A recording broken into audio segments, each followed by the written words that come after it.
ना रंग लाती है पत्थर पे घिस जाने के बाद जी। और इंसान होश में आता है ठोकरें खाने के बाद। जब ठोकर लगती है तो होश में आए तो क्या आए, ठोकर लगने से पहले जो होश में आ गया जी। वो इंसान असली इंसान। दोस्तों आप मेरे पीछे देख रहे हैं कितनी सारी बर्बरी बकरियां हैं। यहाँ पर कलीम भाई हैं जो वेटरनरी प्रैक्टिस करते हैं और उनको एक अच्छा तजुर्बा है। यहाँ पर उन्होंने बर्बरी बकरी से अपने इस फार्म की शुरुआत करी, उससे पहले उन्होंने मथुरा जाकर ट्रेनिंग मिली। यहाँ पर 1 बीघा में इन्होंने अपना ये बहुत अच्छी तरह से फार्म बनाया हुआ है। तो चलिए मिलवाते हैं आपको कलीम भाई से और जानते हैं कि यहाँ क्या हो रहा है। भाई जी बहुत बहुत स्वागत है हमारे चैनल पर। अभी हम आपके फार्म पर खड़े हैं। सबसे पहले दर्शकों को अपना और अपने फार्म का एक छोटा सा परिचय दें। नमस्कार साथियों, धन्यवाद डॉक्टर साहब। मेरा नाम है कलीम अली और मैं विलेज कोहरा उत्तर प्रदेश का रहने वाला हूँ। ये अमेठी डिस्ट्रिक्ट में पड़ता है और मैंने अपने गांव के नाम पे ही अपने फार्म का नाम रखा है कोहरा गोट फार्म, जो मैं अभी स्टार्ट किया 2025 में फरवरी में। तो शुरुआत क्यों हुई बकरी पालन की?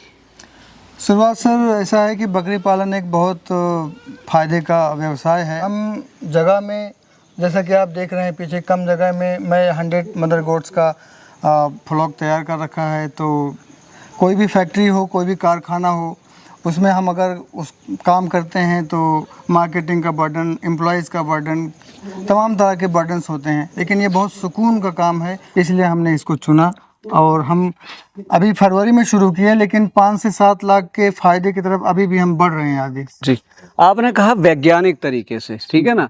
वैज्ञानिक शब्द क्यों आया? क्या आपने कोई प्रशिक्षण लिया कहीं अच्छी जगह से? जी बिल्कुल, मैंने CRRT से 115 बैच में ट्रेनिंग लिया था। जी।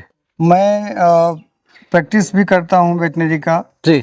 लेकिन मैंने सोचा कि क्यों ना वैज्ञानिक बकरी पालन की ट्रेनिंग लिया जाए वैज्ञानिक ढंग से। जी। तो मैं 115 बैच में इसे 2025 फरवरी में ट्रेनिंग हासिल किया। जी। वहाँ से आने के बाद मैं बकरी पालन का काम शुरू किया। जी। तो वैज्ञानिक ढंग से करने में मुझे फ़ायदा बहुत मिला और जो रिजल्ट्स हैं वो एकदम से बदल गए। जो परंपरागत तौर पे लोग बकरी पालन करते हैं उसमें और बकरी वैज्ञानिक ढंग से बकरी पालन में बहुत अंतर है। जी जी सर। थोड़ा अंदर से देखेंगे फार्म को आपके। जी जी आइए सर। जी, तो यहाँ से शुरुआत हो रही है आपके फार्म की? जी, अभी मैं डेवलप ही कर रहा हूँ, अपने फार्म को बना ही रहा हूँ क्योंकि फरवरी से मैंने स्टार्ट किया है। जी।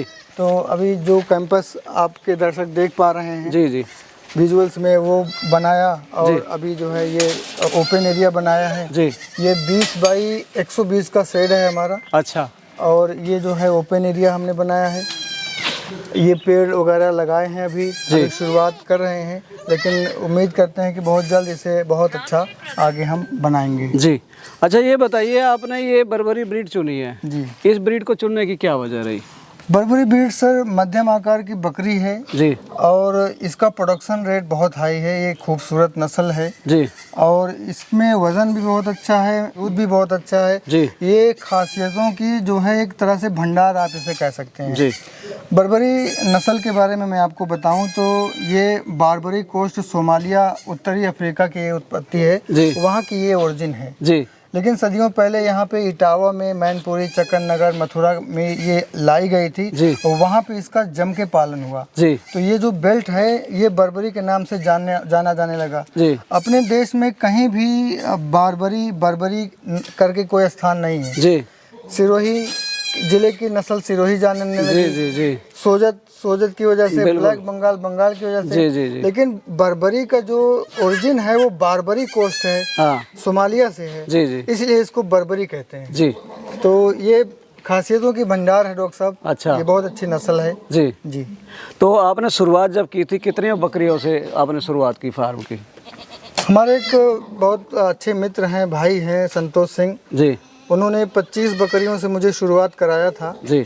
और अभी धीरे धीरे हमारे पास जो है टोटल स्ट्रेंथ तो 100 के आसपास होगी जी। लेकिन जो मदर गोट्स हैं वो 48-49 के आसपास मदर गोट्स हैं जी जी। जो हम इसी दिसंबर में 100 मदर गोट्स तक पूरा करने का टारगेट रखे हैं जी जो ये शेड बनाए हुए हैं आपने, अंदर शेड में भी चलेंगे। जी जी। शेड का जो है आपने कंस्ट्रक्शन किया, छत की ऊंचाई अच्छी खासी रखी हुई है आपने। सर ये भी हमने वैज्ञानिक मानक के हिसाब से किया है जी। दरअसल इसकी हाइट हमने 12 फीट किया है। जी जी। सेंटर में, बीच में। हाँ। 12 फीट इसलिए किया है क्योंकि ये सीट जो है जी, ये अगर गर्म हो हाँ, तो उसकी तपन जो है नीचे आते आते थोड़ा कम हो जाए जी। अगर इसकी हाइट कम होगी तो तपन इसमें ज़्यादा हो जाएगी जी। और ये जो एरिया है हमने एक तरफ जो है इसका वेंटिलेशन बंद कर दिया है क्योंकि ठंडियों में काफ़ी मदद मिलती है। जी जी। और एक तरफ से हमने इसको खुला रखा है जी, वेंटिलेशन इससे मिल जाता है जी। पंखे लगा दिए हैं जी। और सर ये फीडर जो है हमने अभी काम शुरू किया है तो फीडर हमारा कुछ खास नहीं है, बस काम चल रहा है। लेकिन नहीं फीडर है लेकिन अंदर घुस जाए उसका इंतजाम नहीं किया हुआ आपने। जी, आगे वाले सेक्शन में हमने किया है जी। अभी इसमें काम चल रहा है जी जी। तो आज कल में ये भी हो जाएगा। बाकी हम वैज्ञानिक ढंग से फीडर भी तैयार कर रहे हैं। तो डॉक्टर साहब ये देखें इस सेक्शन में जी, इसमें आपने कर दिया उसको कवर कर दिया है, उसमें आज हो जाएगा जी जी जी। तो ये सर जो है इसमें बकरियां घुस भी नहीं पाती हैं और अभी काम चल रहा है। और मुझे लगता है आपने लगभग 18 इंची के आसपास इसकी चौड़ाई भी रखी है जी जी, कि दोनों तरफ से बकरी खा लें सर जी जी जी। नीचे कच्चा रखा हुआ है? नीचे कच्चा रखा है सर क्योंकि जो है इसमें अगर हम फर्श कर देते हैं जी तो उसमें अब्जॉर्ब नहीं कर पाता है, वो सीलन बनी रहती है जी। और सीलन बनी रहती है तो बकरियों की छाती जब उसमें ज़मीन पे बैठने पर लगती है तो उनको निमोनिया डेवलप होने का खतरा रहता है जी जी जी। इसलिए जो है कच्चा रखा है। हाँ, क्रॉस वेंटिलेशन से और पंखे से इसमें सूख जाता है। सेक्शन कितने बनाए? सेक्शन सर हमने बनाया है कुछ, हमने अलग से ब्रीड रख रखी है ट्राई के लिए, टेस्टिंग के लिए, रिसर्च के लिए जी। तो उसमें जो है ब्रीडर्स एंड दूसरी नस्ल हैं जो देसी मिक्स हैं जी। बाकी 2 सेक्शन हमारा है, एक गाभिन बकरियों का उधर जी और एक इधर जो लैक्टेटिंग गोट्स हैं जी जी उनका इधर। 3 सेक्शन है टोटल सर जी। और ओपन एरिया जो है जी 4 है। अच्छा ये बताइए अभी फीड में क्या चल रहा है इनको? फीड में सर हम कंसंट्रेट मिक्सचर दे रहे हैं जी। और हरा पाउडर दे रहे हैं जी। और ये ड्राई पाउडर दे रहे हैं। अच्छा। तो ड्राई पाउडर में सर हमारे पास मसूर का, अरहर का जी और चने का भूसा है ओके। और इसमें जो है हरे चारे में जी अभी हमारे यहाँ बारिश अच्छी खासी हुई जी तो हमने तिली की बुआई की थी जी। तो जिस खेत में तिली की बुआई की थी हाँ वो तिली पानी की वजह से खराब हो गई। अच्छा। तो उसमें एक घास बहुत अच्छी हुई हाँ। चकेड़ी नाम से हमारे अच्छा। उसको चकेड़ी बोलते हैं। अच्छा। तो फिर हमने और कोई हरा पाउडर लगाने की जरूरत नहीं समझा तो वही घास खिला के बहुत अच्छा रिजल्ट हमें उसी से काम चल गया जी। तो हरे पाउडर में वो चल रहा है हाँ। और ये जो अपना हमें CIRG में ट्रेनिंग में बताया गया था जी कि कंसंट्रेट मिक्सचर आपने इस तरह से बनाना है तो इसका रिजल्ट अच्छा मिलेगा जी। तो उसमें जो है उन्होंने ये भी बताया था कि हम मानक आपको बता दे रहे हैं जी। लेकिन आपके यहाँ जो भी अच्छा सस्ता उपलब्ध हो उससे आप कर लेना। तो जो चावल का खंडा होता है जी उसमें भी कार्बोहाइड्रेट होता है जी, जो मकाई है वो भी कार्बोहाइड्रेट हाँ, बिल्कुल बिल्कुल बिल्कुल। तो हम क्या करते हैं कि हमारे यहाँ सीजन पे या जब भी अवेलेबल होता है अच्छे से हम ले लेते हैं मकाई जी। अगर हमारे रेंज से बाहर होता है तो हम चावल का खंडा यूज करते हैं जी, खली यूज करते हैं जो और ये गेहूँ जी, चने की चूनी, अरहर की चूनी हाँ, चोकर जी और ये मिनरल मिक्सचर, नमक वगैरह मिला के शीरा हाँ, जो चोटा होता है गुड़ का हाँ, वो सब मिला के कंसंट्रेट मिक्सर बनाते हैं जी। तो सुबह जो है गाभिन बकरियों के लिए हम 250 ग्राम करते हैं और जो खाली बकरियां हैं उनको लिए 200 ग्राम करते हैं जी। और जो दूध देने वाली बकरियां हैं उनको शाम को एक्स्ट्रा दे देते हैं। अच्छा। क्योंकि उनको अपने शरीर को चलाने के लिए भी एनर्जी चाहिए और दूध के लिए भी एनर्जी चाहिए तो इसलिए शाम को उनको एक्स्ट्रा दाना दे देते हैं जी। तो इस तरह से हमारा जो है फीड मैनेजमेंट अभी तक ये मैनेज कर रहे हैं। फार्म की दिनचर्या कितने बजे शुरू होती है और कितने बजे लास्ट होता है? फार्म की दिनचर्या सर सुबह 7 बजे से करते हैं शुरू जी और शाम को 7 ही बज जाते हैं। अच्छा। 12 घंटे का ये सफ़र होता है जी। इसी 12 घंटे में सफाई का काम और इनके देख रेख का काम, फीडिंग का काम, सेट का काम, मेंटेनेंस का जो भी है हाँ। इसी 12 घंटे में हो जाता है जी। 7 बजे इनको अंदर कर देते हैं, ये खा पी के अपना आराम करते हैं हाँ। और ये सुबह के 5 बजे जी खड़ी हो जाती हैं और दाने का, चूंकि सुबह निकालते हैं इनको दाना देते हैं, तो दाने का वेट करती रहती हैं और जैसे ही इनको खोला जाता है बाड़े से वैसे ही अपने फीडर में ये दौड़ के दाना के लिए चली जाती है। जी दोस्तों, आप देखेंगे ये बाड़े का दरवाज़ा है और सामने इन्होंने पूरा खाली छोड़ा हुआ है। आप देख रहे हैं इन्होंने ये नीचे नींव भर के ये जाली इन्होंने कर रखी है ताकि बकरी नीचे से नहीं निकल पाए, एंगल लगा के। बहुत सस्ते में इन्होंने ये इंतज़ाम किया हुआ है। बकरियां दिन में धूप सेक सकती हैं और जब उनको लगे पेट दिल भर गया है तो वो शेड में जा सकती हैं। तो कलीम भाई, कैसा लग रहा है आपको? सर ये बहुत सुकून का काम है, एक्चुअली बहुत ही सुकून का काम है। मैं तो अमृतसर पंजाब में फूड एंड बेवरेज मैनेजर भी रह चुका हूँ 4 स्टार प्रॉपर्टी में जी, और मैं पेशे से कह लें आप या शौक से कह लें कि यूट्यूबर भी हूँ जी। तो मैंने प्रोफेशन कुकिंग का भी और फूड एंड बेवरेज मैनेजर का भी जी, काफ़ी सारे मैंने काम किए जी, लेकिन जो सुकून बकरी पालन में है, जो मज़ा बकरी पालन में है, जो इज्जत बकरी पालन में है जी, वो किसी और प्रोफेशन में मुझे नहीं मिली जी। तो इसलिए मुझे बहुत सुकून मिलता है। मैं कहीं भी थकावट में, टेंशन में होता हूँ, एंजाइटी होती है, बकरियों के पास आता हूँ, बच्चों से खेलता हूँ, बकरियों से खेलता हूँ, मेरी थकावट चली जाती है, खुश हो जाता हूँ। और इस तरह से मैंने बकरी पालन का चुनाव किया जो कि खासियतों का भंडार है। जी। कलीम भाई, आपने बताया आप वेटरनरी प्रैक्टिस करते हैं जी। ये गुर कहाँ से सीखा? सर दरअसल मैंने आपसे बताया कि मैं CIRG में ट्रेनिंग हासिल की थी जी, तो वहाँ पे जो साइंटिस्ट डॉक्टर्स पढ़ाए थे जी, उनसे मुझे बहुत कुछ सीखने को मिला। जो लेक्चर में हमें पढ़ाया गया था उसके अलावा भी मैंने उनके पास रह के, उनकी सोबत में रह के उनसे बहुत कुछ सीखा। जी। तो मैं यहाँ आया तो यहाँ पे जो बेसहारा पशु थे जी, उनका ट्रीटमेंट मैंने उनकी सलाह से, परामर्श से किया जी।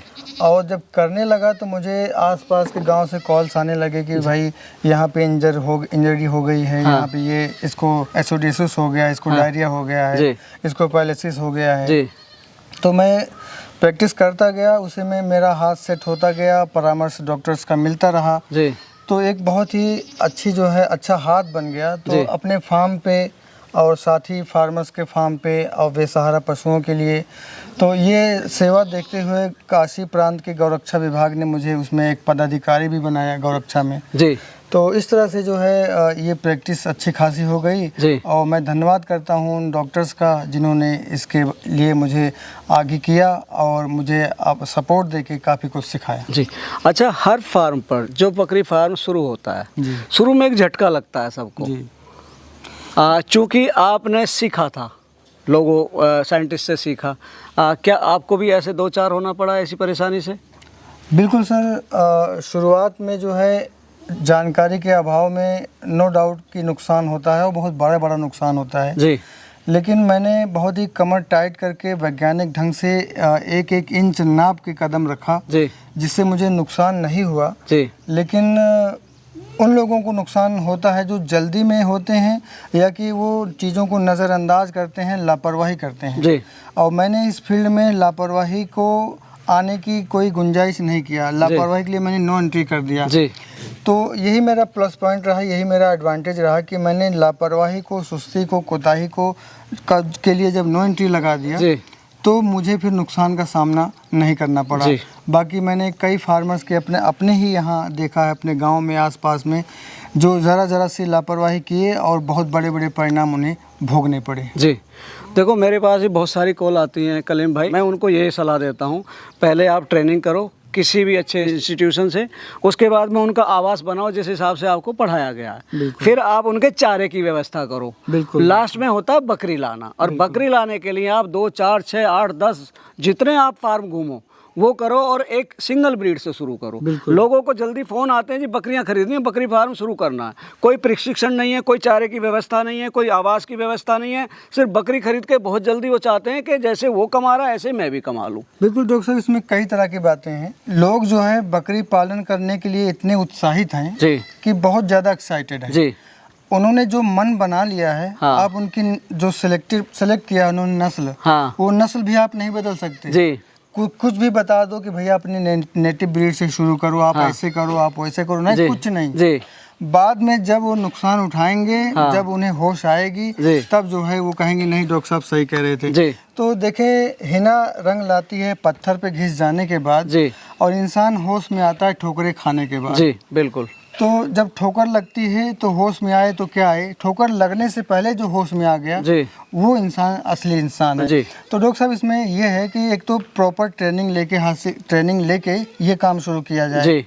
इसमें आपको फीड मैनेजमेंट, शेड मैनेजमेंट और मेडिकली जी। बहुत स्ट्रांग होना होगा। जी। बाकी इसमें बहुत सारे तरह के प्रबंधन हैं, बहुत जी। तरह की सावधानियां हैं, जी। टाइम टेबल है, जी। सबको आपको बारीकी से सीखना जी। होगा।